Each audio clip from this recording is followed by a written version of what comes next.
Hey guys, we have here Redmi Note 9 na patay sinde, boot loop. So today guys is tignan natin kung ma-figure out natin yung problema ng unit na to. And supposed to be alam na natin to kasi marami na tayong nahawakang unit kagaya nitong Redmi Note 9 na to. So galing pa tong Nueva Ecija, so try natin gawin, ayusin to. So kita nyo guys na yung unit na to is nabuksan na. So yan na, sign na nabuksan na siya. Is mayroon ng mark yung pinaka-seal niya. So, tignan pa rin natin kung anong ginawa dito. Bakit boot loop pa rin siya sa kabila ng na-repair na siya.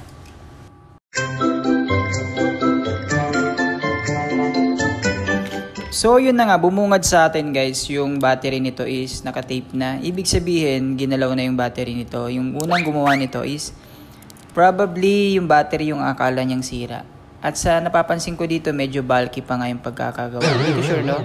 So, hindi ko napapakailaman yung battery nito kasi hindi naman ito yung sira ng Redmi Note 9. At hindi naman usually ito talaga yung problema sa Redmi Note 9. Kundi nanggagaling talaga sa motherboard. So, I assume na okay na yung unit na to, okay na yung battery nito. So, nasa board na yung problema. So, gawin na natin yung board. So guys, flex ko nga pala sa inyo yung collection ko ng takip niyan.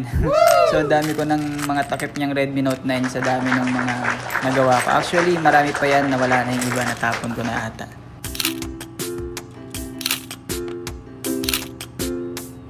So ito yung proseso guys, bubuksan mo tong part na to. Bubuksan ko yung part na to, yung takip na yan, tatanggalin natin yan.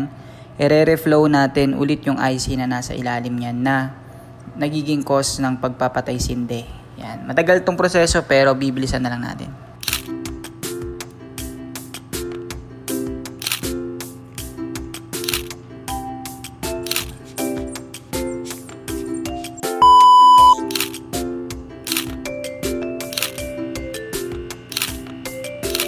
Ngayon tapos na nating palamigin yung board at tapos na natin yung gawin yung repair. Makikita nyo naman yan na bukas na yung nakatakip kanina. Ibabalik ko na ngayon yung mga camera module at itetest na natin kung okay na ba yung unit. Ngayon naman maglalagay ako ng heatsink. Etong heatsink na to guys, dun sa may IC na expose para safe siya sa init at safe din siya sa kung ano mga short.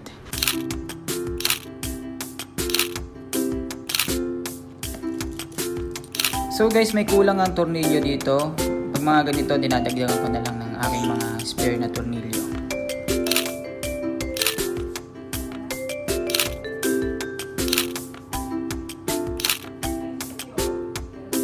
Ngayon guys, oras na para i-test naman natin yung unit kung okay na ba siya. So upon testing this unit guys, napansin ko na meron siyang Google account na reset na siya. So nag-asa ko sa may nagpagawa kung sino nag-reset, yun daw technician ang nag-request na i-reset. So gusto sana niya i-save yung files niya, ang problema na-reset na. So ito yung number 1 ko sinasabi sa mga naka-Redmi Note 9, wag ninyong ipapa-reset ang inyong device kung gusto nyo at mahalaga sa inyo yung laman ng inyong device kasi wala na po yung balikan, hindi na yun maibabalik. So kung hindi kaya ng technician na magawa at nire-request niya mag-reset guys, is magdalawang isip kayo kung mahalaga yung files ninyo. Pero kung hindi naman, nasa sa inyo. So ito guys, okay na siya. Nabigay na rin sa akin ng may-ari yung mga kailangan para mabuksan to at ma-test natin. Upon testing yung unit, okay naman siya. So ang kagandahan dito sa atin guys, may warranty naman tayo, no? Pagkatapos magawa to, meron pang isang buwan. Yung iba nga, extended pa yung warranty na binibigay natin. So sa mga gusto magpagawa ng unit nila, Redmi Note 9, Poco M3, Redmi 9T at iba pa, PM lang kayo dito sa aking Facebook or sa TikTok o kung saan nyo man napapanood ngayon yung video na to.